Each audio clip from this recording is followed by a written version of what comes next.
நம்ம வாழ்க்கையில ஒரு நாள் அமைதியாக ஒரு கேள்வி வரும். நான் இப்படிதான் வாழ வேண்டுமா? அந்த கேள்வி இலான் மஸ்க் வாழ்க்கையில சத்தமாக இல்ல, மெதுவாக தான் வந்தது.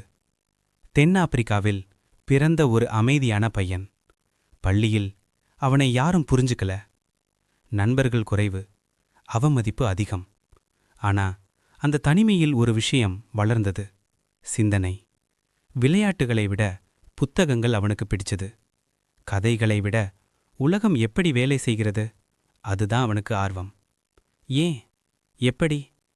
12 வயசுலேயே ஒரு சின்ன கணினி விளையாட்டு உருவாக்கி அதை விற்றான். பணம் பெரியதில்ல, ஆனா ஒரு நம்பிக்கை வந்தது. நான் மதிப்பு உருவாக்க முடியும்.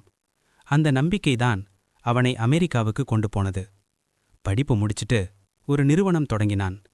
நகரங்களுக்கான இணைய வழிகாட்டி. அந்த நிறுவனம் விற்பனையானது. முதன்முறையாக பெரிய பணம் வந்தது. இந்த இடத்துல பல பேர் நிறுத்தி விடுவார்கள். இனி வாழ்க்கை செட். ஆனா இலான் மஸ்க் அப்படி நினைக்கவில்லை. அவன் கேட்ட கேள்வி வேறு. அடுத்ததாக நான் என்ன மாற்ற முடியும்? அவன் மீண்டும் பணம் எல்லாம் ஒரே இடத்தில் போட்டுவிட்டான். பேபால். ஆபத்து, நிச்சயமற்ற நிலை. ஆனா அது வெற்றி பெற்றது. மீண்டும் பெரிய பணம்.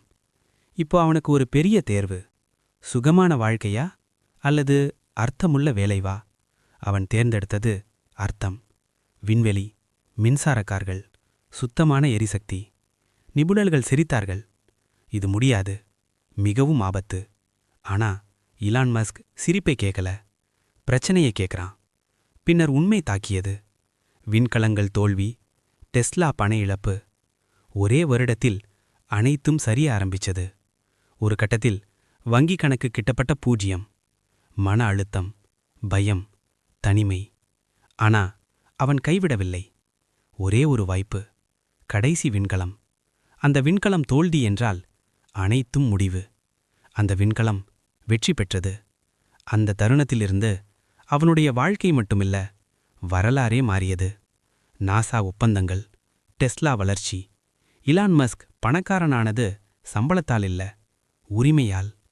அவன் பணத்துக்காக வேலை செய்யவில்லை, அவன் தாக்கத்துக்காக வேலை செய்தான்.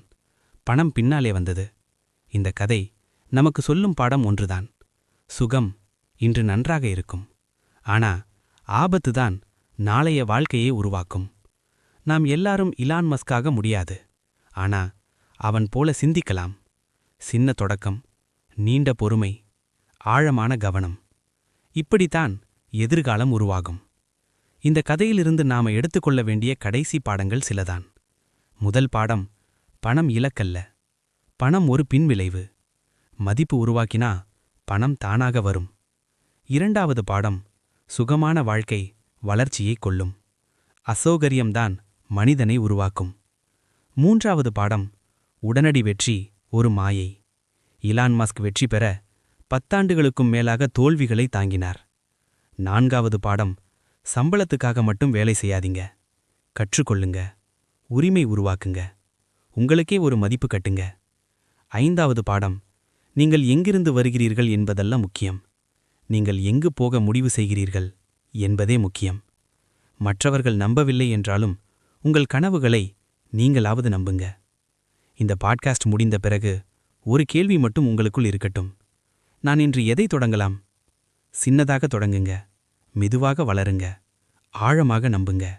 இதுதான் இலான் மஸ்க்